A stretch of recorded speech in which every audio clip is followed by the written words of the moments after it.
মহান বিজয় দিবসের প্রথম প্রহরে জাতির বীর সন্তানদের ফুলেল শ্রদ্ধা নিবেদনে ঢল নামে সাধারণ মানুষের। রাত 12:01 একে একে শহীদ বেদিতে ফুল দিয়ে শ্রদ্ধা জানান বিভিন্ন রাজনৈতিক, সামাজিক, সাংস্কৃতিক, স্বেচ্ছাসেবী সংগঠন ছাড়াও নানা শ্রেণী পেশার মানুষের। রংপুর কেন্দ্রীয় শহীদ মিনার টাউন হলে শহীদদের প্রতি শ্রদ্ধা জানানো হয়। পরিবর্তিত সময়ে বিজয়ের উল্লাসে মাতোয়ারা সবাই। শ্রদ্ধা জানাতে আসা মানুষের কণ্ঠে ছিল মুক্তিযুদ্ধের চেতনায় বৈষম্যহীন বাংলা গড়ার প্রত্যয়।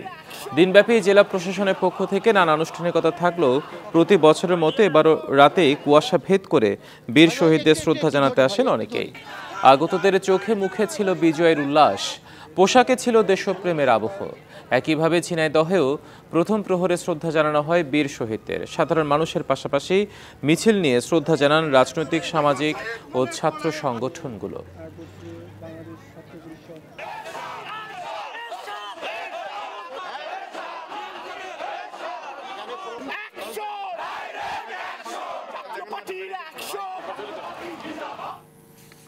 দর্শক, আর কিছুক্ষণ পর সাভারের জাতীয় স্মৃতিসৌধে বীর শহীদদের স্মৃতির প্রতি শ্রদ্ধা জানাবেন রাষ্ট্রপতি মোহাম্মদ শাহাবুদ্দিন ও প্রধান উপদেষ্টা ডক্টর মোহাম্মদ ইউনূস। এই মুহূর্তে স্মৃতিসৌধ এলাকা ও তার আশপাশের নিরাপত্তা ব্যবস্থা জোরদার করা হয়েছে এবং সেখান থেকে এই মুহূর্তে আমাদের সাথে যুক্ত হচ্ছেন আরিফুল ইসলাম।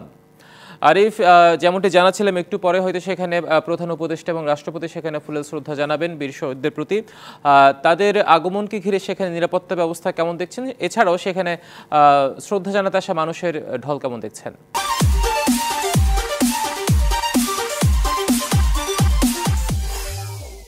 হিমাদ্রি, শুরুতেই আপনাকে বিজয়ের শুভেচ্ছা জানিয়েই শুরু করতে যাচ্ছি আজকের দিনটা। কারণ আজকে বিজয়ের উৎসব, সেটা আসলে জাতির প্রতিটা ঘরে ঘরেই কিন্তু এই উৎসব বিরাজমান থাকবে, সারাদিনই থাকবে। সেটা আরেকটি বিষয় জানিয়ে রাখি যে 6:35 মহামান্য রাষ্ট্রপতি এই জাতীয় স্মৃতিসৌধে এসে শহীদ সন্তানদের, সূর্য সন্তানদের কিন্তু শ্রদ্ধা নিবেদন করবেন। আর পরবর্তীতে 6:42 প্রধান উপদেষ্টা তিনিও কিন্তু আসবেন এখানে।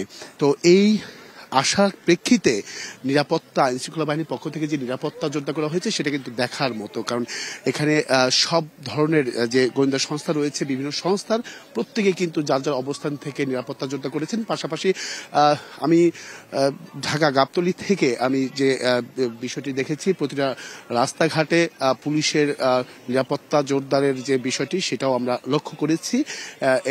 এনএসআই, ডিজিএফআই এছাড়াও যে নানা এসএসএফ সহ নানা যে সংস্থাগুলো কাজ করে নিরাপত্তা, সেই নিরাপত্তা বেষ্টনী কিন্তু জোরদার করেছে। ইতিমধ্যেই এই মহান বিজয় দিবস 2024 যে গেটটি দেখতে পাচ্ছেন সেটা কিন্তু জাতীয় স্মৃতিসৌধের প্রধান গেট। এই প্রধান গেটের সামনেই আমি যদি একটু বলতে চাই, নিরাপত্তা বেষ্টনীটা সেটা কিন্তু দেখার মতো। কারণ হচ্ছে এখানে শুধু যে মহামান্য রাষ্ট্রপতি বা প্রধান উপদেষ্টায় থাকবেন বা শ্রদ্ধা নিবেদনের পরবর্তীতে কিন্তু সর্বসাধারণের জন্য কিন্তু উন্মুক্ত করে দেওয়া হবে, যেটা আসলে অপেক্ষা করতে পারছে না পুরো বাঙালি জাতি আজকে। যেটা আমরা দেখতে পেয়েছি যে সাধারণ মানুষও কিন্তু কিছুটা ভিড় জমিয়েছে এর আশেপাশে, কিন্তু যেহেতু তাদের অনুমতি নেই সেই জিনিসটা এখন যে গেট, সেই যেহেতু সময়টা কিছুটা কাছাকাছি সময় চলে এসেছে মহামান্য রাষ্ট্রপতি আসার, তো সেই কারণে কিন্তু সাধারণ মানুষ যারা জড়ো হয়েছেন বা যারা শ্রদ্ধা নিবেদনের জন্য অধীর আগ্রহী আছেন তাদেরকে কিন্তু সরিয়ে দেওয়া হচ্ছে প্রধান এই ফটক থেকে। আর আমরা যেটা জানতে পেরেছি যে এবারে যে শ্রদ্ধা নিবেদন সাধারণ মানুষ সহ রাজনৈতিক আরো বিভিন্ন যারা আছেন সংগঠনের যারা আসবেন, সেটা কিন্তু আসলে আমরা পরবর্তীতে হয়তোবা দেখব যে আজকে যে সূর্যের যে আলো, সেই আলোতে পুরো এই জাতীয় স্মৃতিসৌধ পরিণত হবে সেই রূপরেখা। আরেকটি যে লাল সবুজের পতাকা, সেই লাল সবুজের পতাকা আমরা জানি যে সবুজ শ্যামল বাংলাদেশ, শ্যামলময় বাংলাদেশ, সেটার একটা সবুজ রং পতাকার, এবং কি লাল যে রংটা রয়েছে সেটা কিন্তু বাঙালি যে 30 লাখ শহীদের রক্ত বিনিময় করা হয়েছে সেই রংটা কিন্তু পতাকা, সেই পতাকার সম্মানার্থে এছাড়াও তারা বেদিতে ফুল দিবেন, শহীদদের প্রতি শ্রদ্ধা জানাবেন। আর পরবর্তীতে তাদের আসলে এবারে বক্তব্যটা কি হবে সেটাও কিন্তু একটি দেখার বিষয়, বা অধীর আগ্রহী কিন্তু পুরো জাতি অপেক্ষা করবেন যে আসলে যারা রাজনীতিবিদ আছেন, যারা অর্থনীতিবিদ আছেন, যারা বিভিন্ন সংস্থায় আছেন বা বিভিন্ন সংগঠনে কাজ করেন, তারা আসলে কি বলছেন এবারে। যেহেতু একাত্তরের যে স্বাধীনতা, সেই স্বাধীনতার ফল পেয়েছি আমরা, 24শে গণ অভ্যুত্থানের কথা আমরা জানতে পারবো, অবশ্যই জানতে পারবো। সেই বিষয়গুলো কিন্তু আমরা ইতিমধ্যে আমাদেরকে কিন্তু এই মুহূর্তে হিমাদ্রি, যেহেতু মহামান্য রাষ্ট্রপতির একটি তারা অনুমতি বা আসার খবর পেয়েছেন বিধায় কিন্তু এখানে আমি যে জায়গাটিতে দাঁড়িয়ে আছি সেখানে কিন্তু গণমাধ্যম কর্মীদের কিন্তু এখানে থাকতে দিচ্ছে না, তারা এখান থেকে সরিয়ে দিচ্ছে। তো হয়তোবা আমরা কিছুক্ষণের মধ্যেই সেই গাড়ি বহরটি দেখতে পারবো যে মহামান্য রাষ্ট্রপতি যে আসবেন তার সুবাদে। এছাড়াও প্রত্যেকে কিন্তু এখন যার যার অবস্থান থেকে কঠোর নিরাপত্তা জোরদার করা হয়েছে।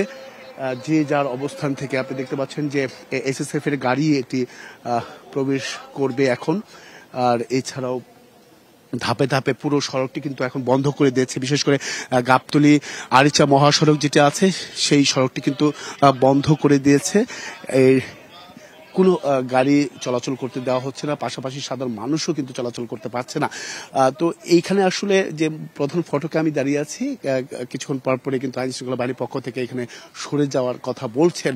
হয়তোবা এখানে বেশিক্ষণ থাকতে পারবো না, পরবর্তী সংবাদে নতুন কোনো তথ্য বা সাধারণ মানুষের, সর্বস্তর মানুষের যে যখন প্রবেশ করবেন, যখন ভেতরে প্রবেশ করবে ফুল দিয়ে শ্রদ্ধা জানাবেন, সেই কথাগুলো, সেই ইতিহাসগুলো, সেই স্বাধীনতা চেতনা বা গণ অভ্যুত্থানের যে শিক্ষণীয় যে বিষয়গুলো, যে ইতিহাস যাতে বিকৃতি না ঘটাতে পারে সেই তরুণ প্রজন্মের কথা আমরা জানতে পারবো বা জানিয়ে সেটা তুলে ধরার চেষ্টা করবো। হিমাদ্রি, নিশ্চয় আপনার মাধ্যমে আমরা তার দর্শকদেরকেও জানাতে পারবো। আরিফ, আপনাকে ধন্যবাদ আমাদের সাথে যুক্ত হওয়ার জন্য।